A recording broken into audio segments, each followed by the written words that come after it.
I've just spent a whole week talking about Alien, but I guess I'm not done talking about Alien. Like any successful series of movies, a whole franchise of other media spawned around it, and a lot of imitators followed in its wake. So let's take a look at some of them.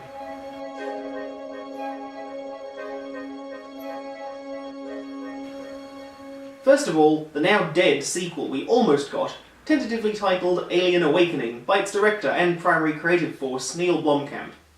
I don't particularly like Blomkamp's movies, but I was psyched up for his addition to the Alien franchise. He showed off some great concept art, and in interviews and conversations, he definitely seemed to understand what worked and what didn't about the Alien films.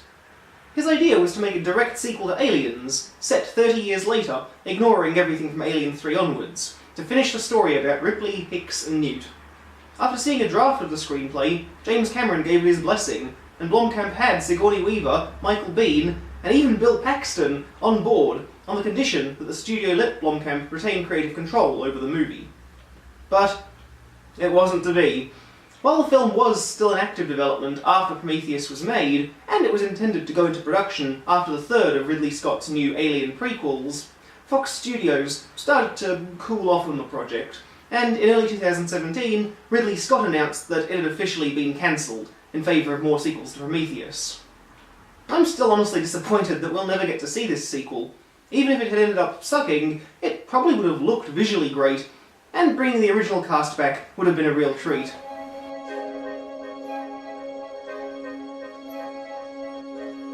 Plenty of producers tried to cash in on the success of Alien with low-budget imitators, and naturally among them was Roger Corman, the king of the B-movie, with the film Galaxy of Terror.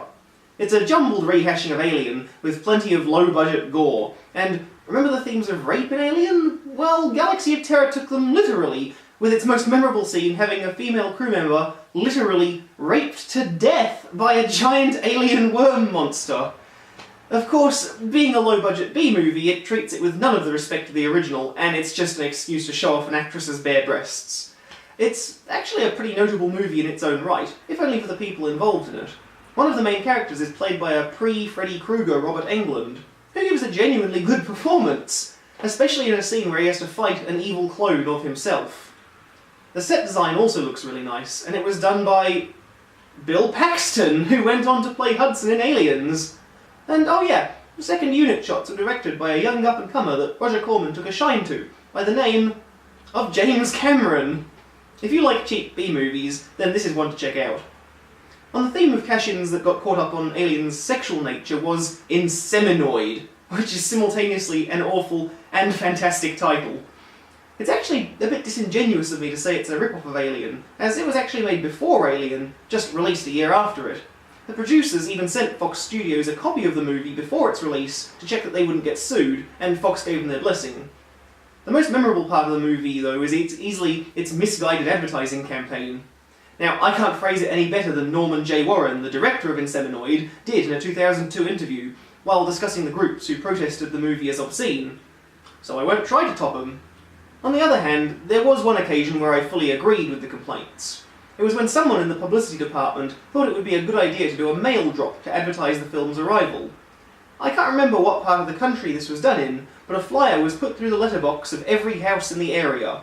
On one side of the flyer, in bold white letters, it said, "Warning, an horrific alien birth," and on the other side it announced, "A violent nightmare in blood, Inseminoid at a cinema near you soon," plus 2 colour photographs. One of a screaming Judy Geeson, and the other of a naked girl cowering from a large alien monster. The problem with mail drops is that you have no way of knowing who lives in their house, or who will see it first. It could be a pregnant woman, or an old lady, or even worse, a young child. So it was not such a good idea. There were no more mail drops. Another rip-off that stands out to me is the 1985 film Creature. Alien took a really generic title, Alien, and made it distinctive. What a surprise that Creature didn't really succeed in the same thing, and was retitled Titanfind for home movie release. It's only worth mentioning for 2 reasons. First, it's the final film performance of actor Klaus Kinski, who appeared in many of Werner Herzog's films, and who had small but memorable roles in Dr. Zhivago and For a Few Dollars More. What a note to go out on. Secondly, it's worth taking a look at the design of the eponymous Creature itself. I honestly really dig it, and out of all the Alien copycats, it's probably the only one to put genuine care and creativity into designing its own Alien that didn't just emulate H.R. Giger's original. The effects were designed by Dennis and Robert Skotak. Where have I heard those names? Oh, that's right. They went on to do the special effects work for Aliens! It just goes to show, if you don't treat any creative job as being beneath you and genuinely do your best work, people do notice.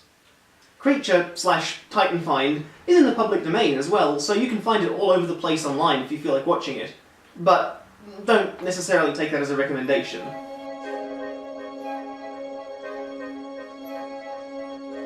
As far back as 1982, people were realising the potential of video games based on Alien. Or, it was just a year before the video game crash that almost killed the industry, and they were just making video games out of any property that they could get their hands on. Alien on the Atari 2600, based on the original movie. What kind of game would you expect from that? It was later in the console's lifespan, so maybe something exploration-based, like the Raiders of the Lost Ark game that came out the same year. Or maybe just Pac-Man. Yeah! Look at it! It's friggin' Pac-Man! You're meant to be Ripley running around avoiding the alien, or I guess aliens. I wonder if James Cameron played this game. But with Atari graphics, you might as well say that it's Godzilla trying to avoid Audrey II from Little Shop of Horrors. And why is Ripley eating dots and stars and planets? The least they could have done was have her collect something that made sense, like coolant tanks or Joneses. But if there was ever a movie made for video game adaptations, it's Aliens. Is this going to be a stand-up fight, sir, or another bug hunt? Before they were Square Enix, and even before they were Squaresoft, Square made an adaptation of Aliens for the MSX home computer. And it looks amazing! Every iconic visual from Aliens is in there, and they're great! Though it is a bit weird that every level boss is just the alien queen over and over. There was a Famicom and NES version that was finished, but never released. It recently leaked onto the internet, and it's the exact same game, with a slight graphical update, which looks great too. Alien 3 got its own game on the SNES, which was actually way more like Aliens than it was like Alien 3. There were lots of aliens instead of just one, and Ripley, despite having her shaved head from Alien 3, had the iconic pulse rifle flamethrower combo from Aliens, which didn't make an appearance in the film Alien 3. But it was a really good game, so I can't be upset by those decisions. Its graphics remind me of Alien Infestation for the Nintendo DS, which I haven't played, but apparently was pretty good, and it looked visually authentic to the movie. Another good game that I have played was Alien Trilogy on the PlayStation 1. It's just Doom, but aliens. A less good game was Aliens Colonial Marines in 2013. Oh man, I'm not even going to touch that one, just look up some gameplay videos. Going back to the franchise's roots, Alien Isolation was a real breath of fresh air, focusing on stealth and fear rather than shooting action.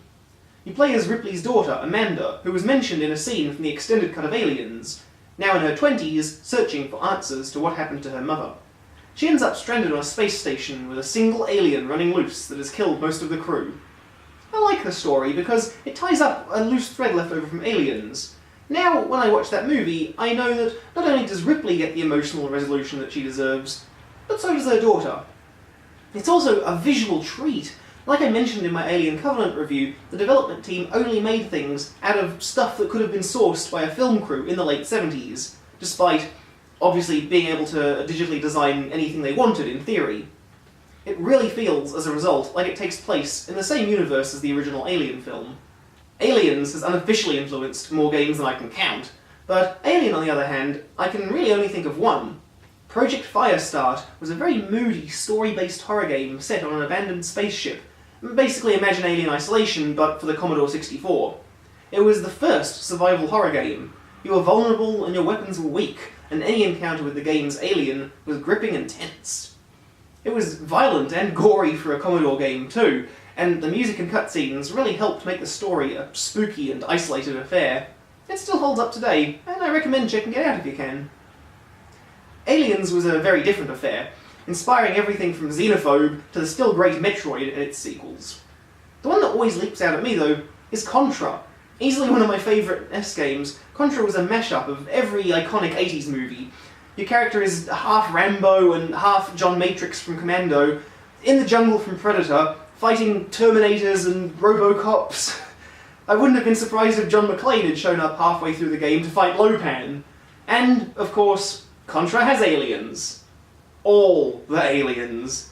The egg, the facehugger, the chest burster, the xenomorph itself, and even one of the bosses kinda looks like the space jockey. It's just shameless! And it's still my favourite side-scrolling shooter.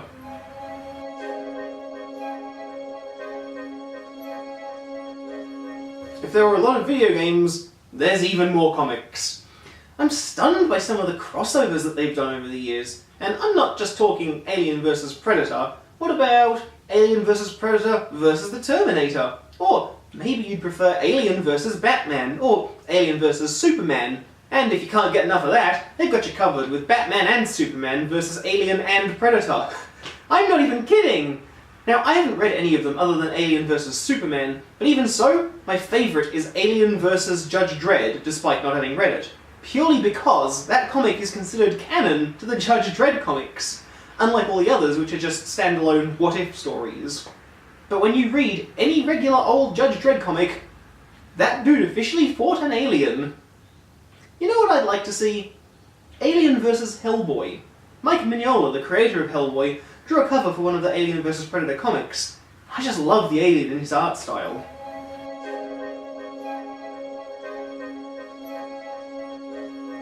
It's weird to think that an R-rated movie will get its own toy line aimed at children, but in 1979, the same year the original movie first came out, the toy company Kenner already saw the potential and released an action figure of the alien.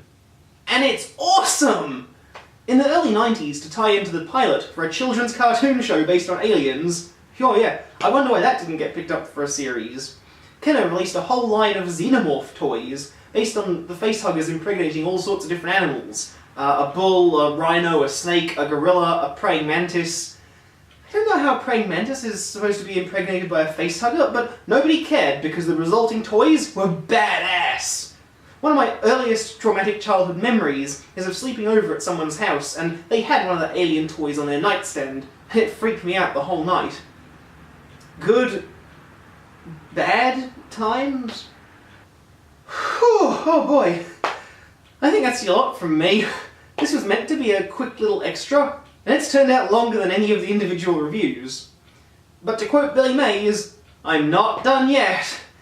Because back in 2011, I wrote an original script that I abandoned once Prometheus came out the following year, for reasons that, well, just watch the next video and I'll tell you all about it.